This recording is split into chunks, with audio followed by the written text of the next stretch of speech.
Assalamualaikum warahmatullahi wabarakatuh.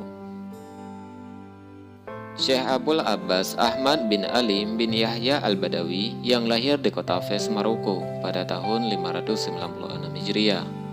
Beliau adalah seorang imam sufi, wali kutub dan pendiri tarikat Al-Badawiyah.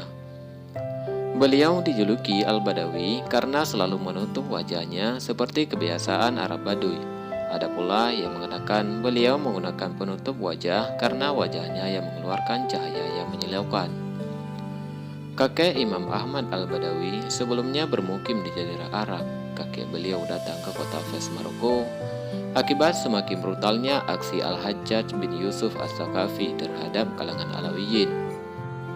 Nasab Imam Ahmad Al-Badawi dari jalur ayah sampai kepada Sayyidina Husain bin Ali bin Fatimah At-Tahra binti Rasulullah SAW. Imam Ahmad Badawi hijrah ke Mekah saat umur 7 tahun, yaitu bertepatan tahun 603 Hijriah ataupun 1206 Masehi, di mana perjalanan ke sana memakan waktu 4 tahun. 3 tahun diantaranya beliau habiskan untuk bermukim di kota Mesir. Sewaktu di Mekah, berdasarkan sumber-sumber dari kalangan ulama Sufiyah, Imam Ahmad Al-Badawi selalu beristiqamah melakukan tawaf semenjak kecil. Setelah itu, beliau masuk ke sebuah goa di Gunung Abil Qubais untuk melakukan ibadah. Amalan ini beliau lakukan hingga beliau berumur 38 tahun saat beliau melakukan perjalanan ke Irak bersama kakak kandungnya Sayyid Hasan. Di Irak, Imam Ahmad Al-Badawi menziarahi berbagai kota tempat bermukim dan makam para ulama. Di antaranya ke kota Syekh Ahmad bin Ali Ar-Rifai, pusat tarikat Rifaiyah, juga ke makam Syekh Abdul Qadir Al-Jailani, kemudian ke makam Syekh Adi bin Musafir Al-Hikari, muassis tariqah Al-Adawiyah. Ketika Imam Ahmad Al-Badawi berada di sebuah desa dekat Mosul, terjadi perselisihan antara dirinya dengan seorang wanita yang bernama Fatimah. Wanita ini cantik dan kaya, tetapi ia senang membuat lelaki jatuh cinta kepadanya. Demikian pula ia lakukan hal itu kepada Imam Ahmad Al-Badawi. Tetapi ia tidak mampu hingga ia merayu Imam Ahmad Al-Badawi untuk menikahinya. Di akhir cerita, si wanita tersebut bertobat di tangan Imam Ahmad Al-Badawi. Sekembali dari Irak pada tahun 635 Hijriah, Imam Ahmad Al-Badawi mempunyai kebiasaan yang tidak pernah terlihat sebelumnya. Beliau semakin banyak melakukan salat dan puasa, banyak berdiam diri, dan sering menengadahkan wajahnya ke langit. Fatimah, saudara perempuan beliau, mengadukan kepada Sayyid Hasan kakaknya, "Wahai saudaraku, sesungguhnya saudara kita, Ahmad, selalu qiyamul lail sepanjang malam, selalu memandang langit dan siang hari ia berpuasa, hingga bulatan hitam matanya menjadi mereka bagaikan bara. Dia pernah selama 40 hari tidak makan dan tidak minum." Tapi Sayyid Hasan hanya tersenyum mendengar pengaduan adiknya itu. Sang sufi yang selalu mengenakan tutup muka ini suatu ketika berkhalwat selama 40 hari dan tidak makan dan tidak pula minum. Waktunya dihabiskan untuk melihat langit, kedua matanya bersinar. Beliau tiba-tiba mendengar suara tanpa rupa. "Berdirilah," begitu suara itu terus menggema. "Carilah tempat terbitnya matahari, dan ketika kamu sudah menemukannya, carilah tempat terbenamnya matahari. Tempat itu bernama Tanta, suatu kota di negeri Mesir." Suara tanpa rupa itu seakan-akan membimbingnya ke Irak. Di sana ia bertemu dengan dua orang yang terkenal, yaitu Syekh Abdul Qadir Al-Jailani dan Ar-Rifai. "Wahai Ahmad," begitu kedua orang tua itu berkata kepada Imam Ahmad Al-Badawi, "kunci-kunci rahasia wilayah Irak, Hindia, Yaman, Ashraq, dan Al-Gharb ada di genggaman kita. Pilihlah mana yang kamu suka." Tanpa disangka-sangka, Imam Ahmad Al-Badawi menjawab, "Saya tidak akan mengambil kunci tersebut kecuali dari Zat yang Maha Membuka." Beliau kemudian melanjutkan perjalanan ke Mesir, negeri para nabi dan ahlul bait. Imam Ahmad Al-Badawi ke Mesir pada tahun 34 Hijriah. Di sana, beliau bertemu dengan pimpinan Mesir, An-Tahir Biber, bersama para tentaranya. Mereka menyanjung dan memuliakan sang wali ini, namun takdir menyuratkan lain.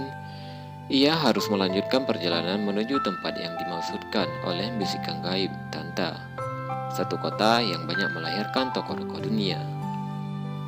Di Tanta beliau menyumpai para wali seperti Syekh Hasan Al-Iqnai, Syekh Salim Al-Maghribi, dan Syekh Salim Al-Badawi. Disinilah beliau menancapkan dakwahnya menyeru pada agama Allah, takut dan senantiasa berharap hanya kepadanya Allah. Imam Ahmad Al-Badawi dalam perjalanan hidupnya pernah dikenal sebagai orang yang pemarah karena begitu banyaknya orang yang menyakitinya. Namun rupanya keberuntungan dan kebijakan berpihak pada keturunan Nabi Muhammad ini. Marah bukanlah suatu penyelesaian terhadap masalah, bahkan menimbulkan masalah baru yang bukan hanya membawa mudarat pada orang lain tapi diri sendiri. Diam, menyendiri, merenung, itulah sikap yang dipilih selanjutnya. Dengan diam, orang lebih bisa banyak mendengar. Dengan menyendiri, orang semakin tahu betapa rendah dan perlunya diri ini akan gapaian dengan tangan yang maha kasih. Dengan merenung, orang akan banyak memperoleh nilai-nilai kebenaran. Dan melalui sikap yang mulia ini, beliau tenggelam dalam zikir dan belayan Allah SWT. Laksana laut, diam tenang, tapi dalam penuh bongkahan mutiara, itulah Imam Ahmad Al-Badawi. Syekh Matbuli dalam hal ini memberi kesaksian, Rasulullah SAW bersabda kepadaku, setelah Muhammad bin Idris Asy-Syafi'i, tidak ada wali di Mesir yang fatwanya lebih berpengaruh daripada Ahmad Al-Badawi, Nafisah, Syarafuddin, Al-Qurdi, kemudian Al-Manufi. Suatu ketika Ibnu Daqi Al-Ain mengutus Abdul Aziz Al-Darini untuk menguji Imam Ahmad Al-Badawi dalam berbagai permasalahan. Dengan tenang dia menjawab. Jawaban pertanyaan-pertanyaan itu terdapat dalam kitab Syajaratul Ma'arif karya Syekh Izzuddin bin Abdus Salam. Kendati karamah bukanlah satu-satunya ukuran tingkat kewalian seseorang, tidak ada salahnya disebutkan beberapa karamah Imam Badawi sebagai petunjuk betapa agungnya wali yang satu ini. Dikisahkan ada seorang syekh yang hendak berpergian. Sebelum berpergian, dia meminta pendapat kepada Imam Ahmad Al-Badawi yang sudah berbaring tenang di alam bardhah. Pergilah dan tawakallah kepada Allah Subhanahu wa Ta'ala. Tiba-tiba terdengar suara dari dalam makam Imam Ahmad Al-Badawi. Syekh tadi berkata, "Saya mendengar perkataan tadi dengan telinga saya sendiri." Imam Ahmad Al-Badawi suatu hari berkata kepada seorang laki-laki yang memohon petunjuk dalam berdagang, "Simpanlah gandum untuk tahun ini, karena harga gandum nanti akan melambung tinggi. Tapi ingat, kamu harus banyak bersedekah kepada fakir miskin." Demikian nasihat Imam Ahmad Al-Badawi yang benar-benar dilaksanakan oleh laki-laki itu. Setahun kemudian, dengan izin Allah, kejadiannya terbukti benar. Beberapa waktu setelah kepergian wali pujaan ini, umat seperti tidak tahan, rindu akan kehadirannya dan petuah-petuahnya. Maka diadakanlah perayaan hari lahir Syekh Ahmad Al-Badawi. Orang-orang datang mengalir bagaikan bah dari berbagai tempat yang jauh. Kerinduan, kecintaan, pengabdian mereka tumpahkan hari itu kepada sufi agung ini. Hal inilah kiranya yang menyebabkan sebahagian ulama dan pejabat waktu itu ada yang berkeinginan untuk meniadakan acara maulid. Tercatat 1 tahun berikutnya, perayaan maulid Syekh Ahmad Al-Badawi ditiadakan demi menghindari penyalahgunaan dan penyimpangan akidah. Namun, itu tidak berlangsung lama, hanya 1 tahun. Dan tahun berikutnya, perayaan pun digelar kembali sampai sekarang. Sebenarnya terdapat banyak pendapat ulama tentang alasan Al-Badawi hijrah ke Mesir dan menetap di Tanta.